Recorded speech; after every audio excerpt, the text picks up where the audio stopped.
Alright, and we're back. So, we're exactly in what our position we were here. And yeah, we were going to go through this blockade here. So, my ship is currently at full health, and this blue bar up at the top of the screen here represents shields, and it looks like we're taking a little bit of shielding damage. So we want to do this a little bit fast. Switch our guy to minigun and auto fire, so hopefully it'll keep away some of the bigger torpedo-like weapons, and we'll just squeeze in here, and there we go. So pod is jettisoned, the combat is over, and yeah, that'll pretty much result in some influence changes, us getting a few kits, and that'll make them a little bit more, that'll put them inside the positives for us here. So, going from here, I think we'll go back to the Burlesque world here, and we'll wait a little bit until, I don't know, we can give him a friendly act here. So, I mean, the game kind of opens up a little bit more now. I'm still waiting for some tutorial sections to activate. Evidently, we were a little too fast in finishing that introductory battle, so I'm still waiting for that little engine tutorial come up to, or engineering tutorial to come up, so then we can finally power up our things. But let's learn about different political acts here for a little bit. So, I've arrived at these people's homeworld, and we can commit to some friendly actions, and all resources will essentially use credit, which is money, and apart from that, most of the actions inside the game will have some sort of modifier on influence, and influence is the amount of it's the relationship rating for different races. So I've arrived at their homeworld right here, and if you recall, they had about 12 seconds left on that timer for spacefaring. What I've done here is I've entered the menu for friendly acts, and we can actually deliver them spacefaring technology.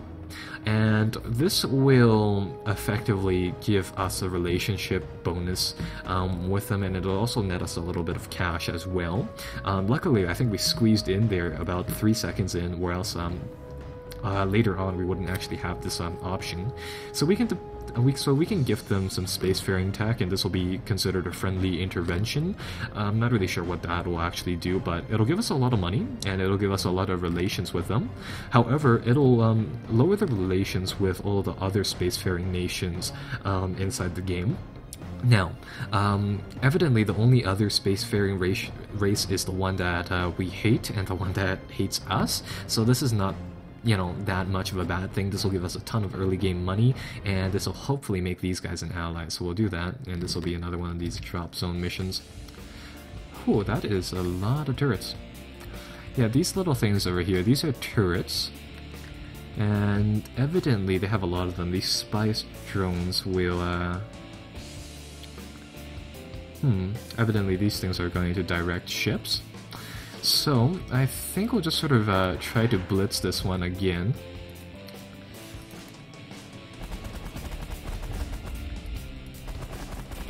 And all I want to do is just squeeze my ship in here between all of the different turrets that they have. Ooh, and this will be rough. Evidently our shields are gone, but this... Ooh, this is going to be close. Yeah, there we go. Jetson the documents, and we are gone. And evidently that has unlocked the technology tree for us too.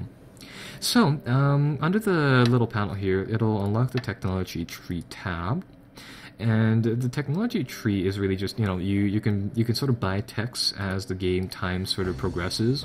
The interesting thing about this game is that only some of the technologies benefit us. You can pause down to read the little sections here, but the main thing about the technology tree is that you can unlock things that'll help your allies, and you can gift those techs to your allies. So when you're building a federation, you'll be able to sort of give your entire select races a little bonus to whatever they're doing, which is fairly helpful. So, that is sort of that, and we can also steal technology, we can also raid people for it too, and that'll just really finish this mission right here. And that'll make these people a spacefaring nation as well now, so that's fairly interesting. And that'll also unlock a few different sections here. We can also commit some hostile acts, and if we if we don't like a particular race, or if they are particularly aggressive to us, for whatever reason, we can commit some offensive actions against them too. One thing that is really rather useful would be to have an informant on the planet, although select races have different characteristics, meaning that you can't put them down for whatever reason. Some actions will cost credit, some of them won't. Evidently, against these people, we can attack them, of course, but that'll be kind of counterproductive, seeing as how we want to, we want these guys on our side.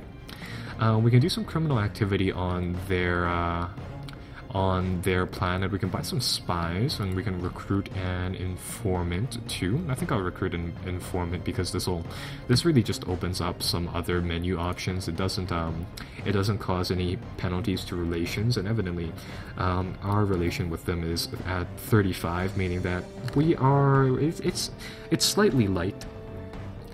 Going from here, we can actually negotiate with the leaders of the planet, and it's sort of a dual system in that you have some relations with the actual population itself, but you also have a different set of relations to the planet's leaders. And this section will vary depending on who or which race you're talking to. So different races have different political systems. The Burlust people here, they are an incredibly aggressive group of people. Evidently, they don't necessarily value cash as much. They use some sort of warlord system where they have different warlords on a planet. Evidently, it's going to be one primary warlord and two secondaries, and they're all vying for power. These warlords are very prone to dying, though if you can keep a large amount of them on sort of your side, you can sort of maintain control with the planet. And what we can do here is we have a few political dealings we can make. We can make a few dealings with the people here, and it's typically coming down to blackmailing, where we can also alternatively duel them as well. And following that, we can also make a few deals with them later on, assuming that we have enough leverage and enough really political intrigue or enough money with them. And typically we can ask them to do certain things, or just help them out in terms of that regards too. And of course, this is where we need to go for the Federation deals as well. We can actually duel these guys, although if we lose, or if we win, it'll give us a lot of influence with their nation in general. On the other hand, if we lose, the game ends for us. So there's sort of that. I think we'll just sort of stay around here for a little bit. I'll save the game right now. I already have an LP1 saved for whatever reason, so I'll save back on that file. And I want that tutorial to fire off, so I suppose we'll do a little bit of we'll do a few missions with these guys to help us out in terms of credits and stuff, and to just sort of trigger some more of the tutorial missions. So let's go and let's help these guys destroy a pirate base. So we can fight with a few allies on the field. Allies can, they can help us out tremendously, and we can help out people in fights. Evidently, even if a race doesn't like us, they might ask us to team up with them for one particular battle. So, let's begin this fight. So it looks like we have a friendly ship over here, the Storm Warden, a Model X ship. Oh, I see, Model X, meaning that we don't know the model yet. It's one of ones. It's a ship provided by the Burlusts. Evidently, it's quite a tanky ship compared to ours, and it has 6 undeployed squadrons. It's incredibly slow, moderately armored and shields, although it has quite a little bit of guns, I suppose. And our objective is to just sort of mess up this group of 3 pirate bases. And evidently, they are protected by an array of turrets too.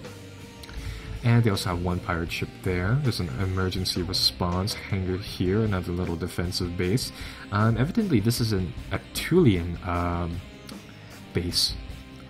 Oh, and we also have another ally ship up here. So what we can do here is that we can issue a few orders to our allies. Currently, currently we can click on them to go guns free, or alternatively, we can currently tell them to be careful. I'm gonna tell them to go guns free, so they're going to hopefully make a breach onto that line. And oh, never mind. Those options, I'm mistaken. Those options are to target, or those are our firing options. My apologies, folks. So evidently we put a barrage inside our own teammates there, which is rather unfortunate. Although I do recall there being some way to actually manage our relations or their AI behavior inside these battles. In that terms, I think we'll just sort of stay behind one of their ships because evidently they have slightly better shielding than ours. And we'll just let them go in here with their fighter squads and all, and we'll let them try to make some sort of breach on this little defensive net of turrets. And once they do that, our ship will just sweep on in and we'll destroy those pirate bases, which are these central little spiral things, and that'll just sort of end this battle right here.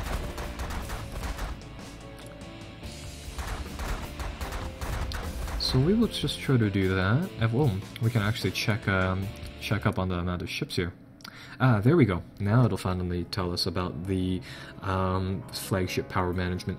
So yeah, like I said, there's a way to increase the different power ratings on your ship itself. And like I've already told you that the health bar is stuff up here. These vertical bars represent power levels to different portions of your ship. So you can actually take these sections off and place them into other ones.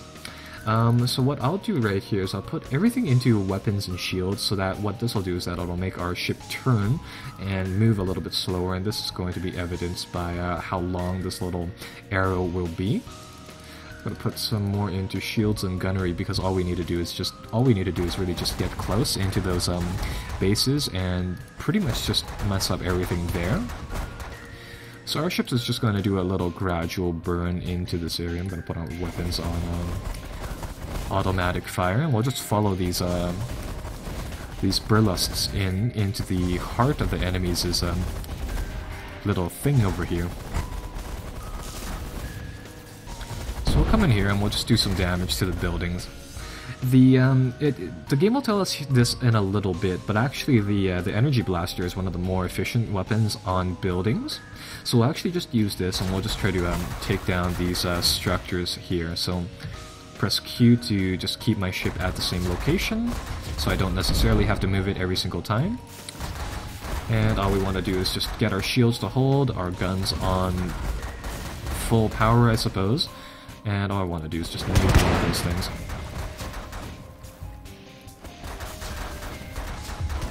There we go, so one of them are dead, and it looks like we rescued some Actulians inside there. And yeah, when ships blow up, and I suppose buildings too, you actually do have a chance to rescue the inhabitants, or, you know, the pilots, and I suppose the prisoners there.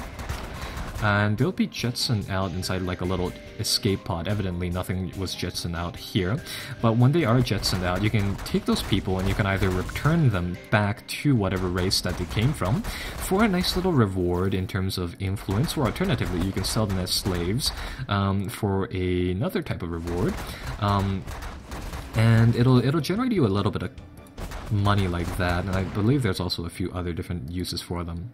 So there we go, we've destroyed those enemy ships there, and we managed to get a few credits. Every single action inside the game takes a certain amount of solar months, which is the time inside the game, and evidently we destroyed one of those pirate bases, we've rescued a few of those pilots, which then we can just sort of use for another purpose, and yeah, the game pretty much goes on like that.